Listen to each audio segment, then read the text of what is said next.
Hello বন্ধুরা, সবাই কেমন আছো? আশা করছি সবাই খুব ভালো আছো। চলো আজকের ভ্লগটা সকাল থেকেই শুরু করে দিলাম। দেখো, সকালে ঘুম থেকে ওঠার পর আমি মা বাপি যে ঘরে শুই সেই বিছানাটা গোছাচ্ছিলাম। আর ভাবলাম আজকে সকাল থেকেই তোমাদের সাথে ভ্লগটা শুরু করি। তার জন্যই সকাল থেকে আমি তোমাদের সাথে আজকে ভ্লগটা শুরু করলাম।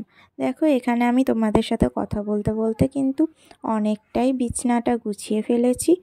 আর আরেকটা জিনিস তোমাদেরকে বলি, আজকে কিন্তু আমি এক বেলার ভ্লগ করেছি, মানে সকাল থেকে একদম মানে ঘুম থেকে ওঠা থেকে খাওয়া পর্যন্ত কি কি ছিল সেইগুলো আমি তোমাদের সাথে শেয়ার করেছি। ঠিক আছে, দেখো, যদি কোনো রকম কোনো সমস্যা হয়ে থাকে সেইগুলো কিন্তু অবশ্যই তোমরা আমাকে কমেন্টে জানিও যদি আমি কোনো ভুল করে থাকি। তো তারপরে তোমাদেরকে বলি, আমি না সকালবেলা উঠে পড়াই, মানে টিউশনি করি। তো সেগুলোও তোমাদেরকে দেখাবো। দেখো, বিছানাটা গল্প করতে করতে কিন্তু গোছানো হয়েই গেছে। এরপরে দেখো, এখানে আমার কিছু স্টুডেন্ট আছে। আজকে সব স্টুডেন্টগুলো আসেনি, অনেকজনই থাকে, কিন্তু আজকে 5 জন এসেছে। তারপরে দেখো, আজকে একাদশী, তার জন্য মাকে বললাম যে তোমরা যেহেতু খাবে না তাই জন্য আমিষ করতে হবে না, রান্না আমি সব করে নিচ্ছি।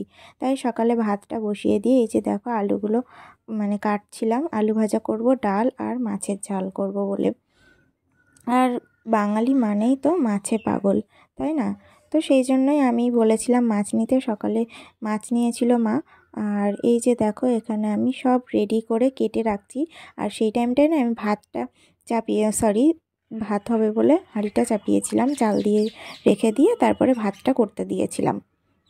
তো সেই জন্য দেখো, তাড়াতাড়ি আমি আলু ভাজার জন্য আলু কেটে রেখেছি, আর মাছের ঝাল করার জন্য পেঁয়াজ আর লঙ্কা রেখে দিয়েছি। তো তারপরে দেখো, খানিকটা পর ভাতের হাঁড়িটা নামিয়ে এখানে আমি মাছগুলো ভাজা করতে দিচ্ছিলাম।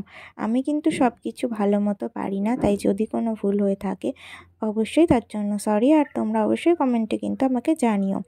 আর হ্যাঁ, আমার চ্যানেলটা কিন্তু সাবস্ক্রাইব করতে ভুলো না। তারপরে দেখো, এই যে মশলাটুকু আমি বেটে কিন্তু মাছে দেবো বলে বাটছিলাম। ঠিক আছে, আমাদের বাড়িতে কিন্তু মিক্সচার আছে, কিন্তু একদমই সেটা ব্যবহার করা হয় না। একদম মানে ধরো যদি কোনো অনুষ্ঠান হয় অনেক বড়সড়, তখনই সেটা ব্যবহার করা হয়, তাছাড়া কিন্তু ব্যবহার করা হয় না। তাই সবসময় শিলে বাটা মশলাই আমাদের দেওয়া হয়। তো আমি সেই মতো অবস্থায় কিন্তু সব কিছু বেটে নিয়েছিলাম যা যা লাগবে আমার জন্য। তারপর এই যে দেখো, আস্তে আস্তে সব যা লেগেছিলো মশলা পুরোটা আমি যে নোড়াটা রয়েছে সেইটা ধুয়ে ওখানে মশলাটা নিয়ে নিলাম। তারপরে দেখো, কড়াইতে দিয়েছি, মশলাটা দেওয়ার আগে ফোড়নে দিয়েছিলাম পেঁয়াজ আর একটাই লঙ্কা দিয়েছি। তারপরে মশলাটা দিলাম, একটু নেড়ে নিয়ে লবণ হলুদ দিয়ে দিলাম। আমি দিয়ে দিয়েছি মাছগুলো একটা একটা দিলাম, কিন্তু না আমার যেহেতু মানে রোজ রোজ করা অভ্যাস নেই, তাই একটু সমস্যা হচ্ছিল। তারপর দেখো, মাছটা যেই হয়ে গেল আলু ভাজাটাও করে নিলাম। তো আজকের রান্নাটা কিন্তু এইটুকুই। আর ডালও ছিল, সেটা কিন্তু মা পরে করেছিল, কারণ আমি আর পারছিলাম না। তারপরে দেখো, মা কীভাবে আমাদেরকে ভাত মেখে দেয় সেটাও তোমরা দেখবে, যেন কেউ হাসাহাসি করো না, মানে এখনও বাচ্চাদের মতো এভাবেই দেয়। আজকের মতো টাটা, দেখা হচ্ছে নেক্সট ভিডিওতে।